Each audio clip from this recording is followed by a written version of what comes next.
बहुत अच्छा। मैं ये एक अरेंजमेंट सब बहुत अच्छा था। बहुत एक 100 से ऊपर हज्जाजियों ने इधर हाज़िर हुए थे और हमारा ज़िला वक़्फ़ मुशावरती कमेटी का चेयरमैन नासिर लकी स्टार और दीगर हमारा डिस्ट्रिक्ट वक़्फ़ का अरकान और हज कमेटी मेंबर्स, स्टेट एंड इधर का हमारा मौलाना हनीफ़ निज़ाम मिल के बहुत अच्छा अरेंजमेंट भी बहुत अच्छा था। और पूरे लीडर्स भी मंगलौर से जितना लीडर्स है, irrespective of any parties and any groups any organisation, पूरे को बुला के एक अच्छा एक बेहतरीन एक प्रोग्राम हुआ। मुझे तो बहुत अच्छा लगा। और उसके साथ साथ एक अच्छा एक ट्रेनर भी आए थे। पूरे उलमा लोगों को बुला के एक ट्रेनिंग भी दी गई इधर। इसलिए उनका ब्यारी और मलयालम लैंग्वेज में इनको ट्रेनिंग दिए तो बहुत अच्छा है करके वही ट्रेनर को बुला के एक ट्रेनिंग भी हो रहे। मैं दिल का गहराई से भी उनको मैं शुक्रगुज़ार हूँगा। उडुपी और कोडगु का भी ज़िला का भी लोग इधर आ चुके हैं। देखो, ये तो हमें सीएम का ये नॉलेज को भी लेके आए। लॉ मिनिस्टर को साथ हमें वक्फ बोर्ड का पूरे अरकान मिल के बात कर चुके हैं इस इशू में सर। वो इशू में जो हमारा कर्नाटक में जो हो रहे ये तो नहीं होना चाहिए। जो है हमारा मसला ये रहे तो ये लीगल इश्यूज़ लीगल देखना है। ये वो हमें तुम्हें देखने का ज़रूरत नहीं है। हमें लीगल को हाथ में लेने का किसी भी हक नहीं है, किसी भी वो ये भी नहीं है। गवर्नमेंट और ये अदालत है इधर, अदालत सही फैसला करेंगे उसका। तो इस टेक्स्ट बुक में जो है पूरे जो सैक्रेनाइजेशन किया जा रहा है टेक्स्ट बुक्स को, ये भी बात सुनने में आ रही है। इस पर आपका क्या कहना है? नहीं, वही भी टेक्स्ट बुक का भी हमें ज़माने से यही बता रहे हैं, हिस्ट्री का, तारीख़ का अच्छा ही सिखाना है। हमारा बच्चे सीखना उतना ही है। टीपू सुल्तान अच्छा काम जो करे, अशोक जो अच्छा काम करे वो सीखना है। अशोक जो गलत करे, टीपू सुल्तान जो गलत करे, औरंगज़ेब जो गलत करे, उसका ज़रूरत हमारा बच्चे सीखने का ज़रूरत नहीं है। औरंगज़ेब जो भी, अरे नहीं तो टीपू सुल्तान जो भी अदर गलत करे, तो अगर उन्होंने बोले जैसा गलत करे तो ये ज़मान का मुसलमान बच्चे क्या गलत है उनका, उनका खिलाफ क्यों ये होना। अशोक नहीं तो कौन भी, एक एक राजा था कश्मीर में, उनका ये थी एक टेम्पल मारने का और लूटने का सब ये था। वैसा एक एक मज़हब को, एक कैस्ट को ऐसा लगाव ये करे तो इधर लगातार प्रॉब्लम होते रहते हैं।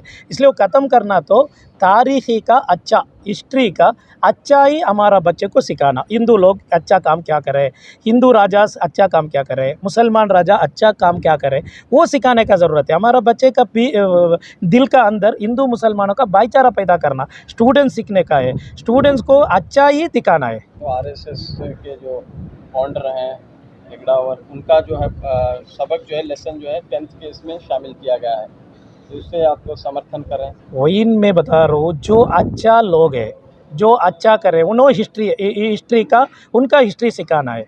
कौन गलत करे, कौन गलत लोग है, उनका हिस्ट्री का ज़रूरत नहीं है। अच्छा लोग कौन है, हिंदू हो, मुसलमान हो, जो भी हो, ऑर्गेनाइजेशन से मतलब नहीं हमना। अच्छा ये हिंदुस्तान के लिए उनका कुर्बानी क्या है, और हिंदुस्तान के लिए उन्होंने ये नव भारत का, नहीं तो हमारा इंडिया का मजबूत करने का उनका ये क्या क्या सैक्रिफाइस क्या है, उसके बारे में हमारा बच्चे को सिखाना है। उसमें इनो करके क्या भी ये नहीं है। कौन सा भी ऑर्गेनाइजेशन होंगे, अच्छा लोगों को उनका हिस्ट्री सिखाने का ज़रूरत है आजकल। वक्त हमने हज कमेटी के मेंबर मुंतखब हुए, उसी टाइम पर हमारा इरादा सिर्फ खिदमत खल्क था और कोई हमारा इरादा नहीं था। और बेशक उस इरादे से पिछले 2 साल 2.5 साल से उस इरादे से मजबूती से साथ हज की खिदमत करने के लिए हम काम कर रहे हैं। तो क्या है, हम भरोसा दे रहे हैं? भरोसा नहीं है, हम भरोसे की बात क्या, किस चीज़ के लिए भरोसा चाहिए तुम्हें? हज हाउस से यहाँ पर जो एक बहुत सालों से यहाँ की एक अरमान है, ख्वाहिश है कि यहाँ एक हज हाउस हो मंगलोर में। इसी 2014 से इस मामला ठंडे बक्से में था। इसका मामला ये मंगलोर का हज कमेटी का, हज घर का, मंगलोर का। जिस वक्त हमें पहली मीटिंग जुलाई में की है, लास्ट जुलाई नहीं अक्टूबर में किया, उस वक्त इस मीटिंग में उस एजेंडा को लेके आके उस पर स्पीडी वर्क करना चाहिए था। उसके बाद 3-4 मेंबर, अहम मेंबर, नॉट अहम, पूरे मेंबर ने मंगलोर में जगह की निशानदेही भी की है और उसका लीगल ओपिनियन भी लिया है, पूरे तरह से दुरुस्त है। अब सिर्फ गवर्नमेंट से परमिशन लिए तो उसका मुकम्मल हो जाएगा मंगलोर का। तो उसके बाद कहाँ पर होंगे सर हज भवन? नहीं, पहले मंगलोर का करेंगे, उसके बाद आने वाले दिनों में इंशाल्लाह जो भी होगा इतला दिया जाएगा। गवर्नमेंट से ताउन मिल रहा है आपको? बेशक, खासकर हमारी गवर्नमेंट जो बुमई साहब हेडेड कर रहे हैं, उसमें ना तो कोई तरह का मदाखलत है, उसमें जो भी चाहे सिर्फ उनका एक ही इरादा है, हाजियों को कोई तकलीफ़ नहीं होना और हाजियों से कोई परेशानी नहीं होना, उसके लिए फ्री हैंड दे के काम करने का मौका दिया है।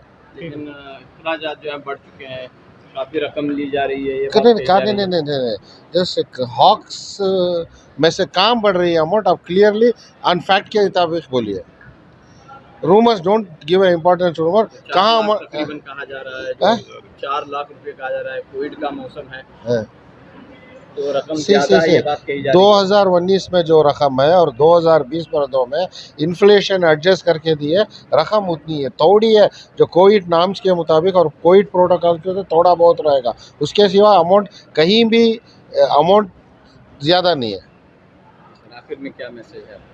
मेरा मैसेज सिर्फ ये नहीं, हज को नॉन पॉलिटिकल रही है, पॉलिटिकल इंटरफेरेंस मत कीजिए, हज की खिदमत एक कलमे की जो मिल्ला और कलमे के रिलेशन से कीजिए। इस हज को, और मैं ख़ासकर कर्नाटका के मुसलमानों से अपील करता हूँ को सियासत से, मज़हब से दूर रखिए। ये बेंगलोर का जो है प्रोग्राम ऐसा तय हुआ है कि 28-29 का सैटरडे या संडे का तरबती कैंप का जो है मंसूबा किया गया है। इंशाल्लाह हो सकता है रद्द-बदल भी हो सकती है, मगर उम्मीद है कि ये 28-29 में किया जाएगा। और यहाँ पर जो है पूरी तैयारी माशाल्लाह बहुत अच्छे तरीके से चल रही है। जनाब सरफराज साहब यो जो है उनका जो है बहुत ताउन रहा हमारे साथ। तो पूरे टोटल जितने भी हज कमेटी के मेंबर्स हैं पूरों का ताउन है। जनाब रफुद्दीन कचहरी वाले जो हमारे सदर हैं, प्रेसिडेंट हैं, उनका भी बहुत ताउन रहा है। आज देखिए मंगलोर में जो हो रहा है जो कार्यक्रम बेहतरीन अच्छे अंदाज से हो रहा है। टोटली जो है मैं शिवमोगा और हुबली और मंगलोर का जो है जिम्मेदारी दी गई थी। इंशाअल्लाह वो पूरी तरह से बेहतरीन अंदाज से जो है कार्यक्रम जो है हुआ है। तो इसके बाद जो है 9 तारीख के दिन सुबह को 7 बजे की जो फ़्लाइट पहले ही उड़ान है बेंगलोर से, तो 5-16 तारीख को ख़त्म हो जाएगी। तो इंशाअल्लाह इसका यहाँ के जो मंगलूर के जो हाजी हैं 2265 हाजी हैं। तो टोटल मिला के 2700 हो सकता है 3000 भी हाजी जा सकते हैं। तो अभी वक्त है। तो रहा जो अभी तक जो हमारे को इतला ये नहीं मिली है कि रेट फिक्स हो। अभी 2-3 दिन में अभी अब्दुल्ला कुटी ने बताया सेंट्रल हज कमेटी वालों ने, तो इमीडिएट जो है 2-3 दिन में जो है इतला दी जाएगी तो कितना फेयर होगा, कितना पैकेज होगा। तो इसके दरमियान में अब्दुल्ला कुटी बता रहे थे कि मदीना शरीफ में पहले फ़्लाइट जाएगी और उसके बाद में जो है वहाँ पर इन्होंने खुद जाकर अकोमोडेशन वगैरह बेहतरीन अंदाज से जो है अकोमोडेशन किए हुए हैं हिंदुस्तान के हाजियों के लिए। बेहतरीन से बेहतरीन जो है इस बार का जो है पिछले 2 साल से नहीं हुआ, इस बार जो है इंशाअल्लाह अच्छे से अच्छा हज जो है कार्यक्रम होगा। मैंगलोर में जो ओरिएंटेशन कैंप का मुनक़िद हुआ है, यहाँ पर मैंगलोर, उडुपी और कूर्ग 3 डिस्ट्रिक्ट के हाजियों को यहाँ पर आमंत्रित किया गया है, क्योंकि हर ताल्लुक़ा हेडक्वार्टर में जाना, डिस्ट्रिक्ट में जाना पॉसिबल नहीं था। इसीलिए हज कमेटी ने 8 जोन बनाकर 8 जोन में 30 डिस्ट्रिक्ट्स को डिस्ट्रीब्यूट कर दिया है। और ये जो सिलसिला शुरू हुआ है पहले शिमोगा से हुआ, उसके बाद हुबली हुआ, हुबली के बाद बीजापुर हुआ, और बीजापुर के बाद आज मैंगलोर हो रहा है। तो यहाँ पर तकरीबन हाजियाँ जो है 3 डिस्ट्रिक्ट्स के जमा हुए हैं और उसमें लेडीज़ भी हैं, जेंट्स भी हैं और इंतज़ाम भी जो है। और यहाँ जो इंतज़ाम हुआ है काफ़ी अच्छा इंतज़ाम हुआ है। तो यहाँ के जो जिम्मेदारी लिए हैं नासिर साहब है, BM फारूक साहब है और हमारे शाफी सादी हैं और हमारे मौलाना हैं हनीफ असाई साहब, लोकल हैं लोग। तो इनके नेतृत्व में बहुत अच्छा इंतज़ाम हुआ है। और हम लोग जो बेंगलोर से आए हैं, हमारे साथ में मोइनुद्दीन है और चांद पाशा है, हम तीनों लोग जो है बेंगलोर से आए हैं। तो इंशाल्लाह आप खुद देख रहे हैं यहाँ के हालात कैसे हैं। और अभी जो है सेंट्रल हज कमेटी के चेयरमैन साहब आए और उन्होंने भी ये बताया कि ख़ास तौर से जो है मैंगलोर के लिए जो हज घर का जो पैसा रखा हुआ है उसकी कल हम आते हुए एयरपोर्ट से जगह भी देखे हैं। तो इंशाल्लाह अल्लाह की तरफ से उम्मीद है कि आने वाले महीने 2 महीने में कोई ना कोई इसका हल निकलेगा और मैंगलोर में भी जो है बहुत शानदार हज घर का इनेकाद होगा इस साल, ठीक है। और उसमें जो है हम जो प्रोग्राम्स करना चाहते हैं हज घर में, हज का जो प्रोग्राम होता है वो साल में महीना 2 महीने ही चलता है, लेकिन उस हज घर को दूसरे एक्टिविटीज़ के लिए, तालीमात के लिए, लड़के लड़कियों की तालीम के लिए, ख़ास तौर से आज जो दुश्वारी है हमारी कम्युनिटी में तालीम की कमी की वजह से है। लेकिन ये जो कोस्टल बेल्ट है यहाँ पर मुझे जहाँ तक अंदाज़ा है लिटरेसी रेट बहुत ज़्यादा है यहाँ पर।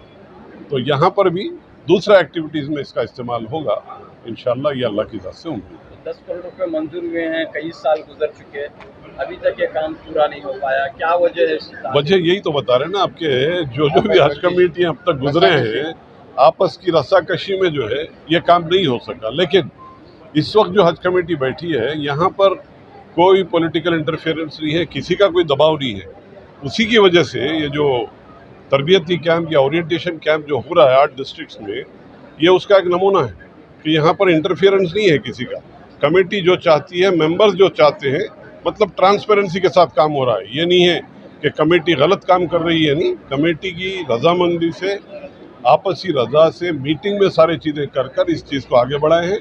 और इसी तरीके से आपने जो सवाल किया 10 करोड़ जो रुपया रखा है, इंशाल्लाह अल्लाह की ज़ात से उम्मीद है अगले 1-2 महीने में या इस साल के एंड तक कोई ना कोई उसका जो है अमली जामा पहनाया जाए। Hajj Committee Chairman, I am very happy to say, under leadership of Sri Narendra Modi ji, this year we can give good facilities, good service to all Hajis, Indian Embarkation Center and Saudi Arabia. The last week I visited Mecca and Medina for review meeting of the facilities. I can say very happily, I can say in Medina, our accommodation we decided inside the Markasiya. Inside the Markasiya means very near to Medina Masjid. And Mecca accommodation also, the process is going on. Our another Hajj committee team is there. Here in Mangalore, there is a proposal for Hajj house in near to Mangalore airport. Yes. As a Hajj committee chairman, I assure you, with the support of Karnataka State Hajj Committee, I will do best for Mangalore Hajj house. Actually, within 2 days, we can fix the rate. The rate is depend upon flight charge and accommodation charge and Medina and Mina and Arafat tent expense. Total calculation is going on, but I am accept you. Slight increase is there. I think below 4 lakhs. That may be total expense. But this is not much. But some people are facing problem. But I think below 4 lakhs we can fix. Within 2-3 days it will declare.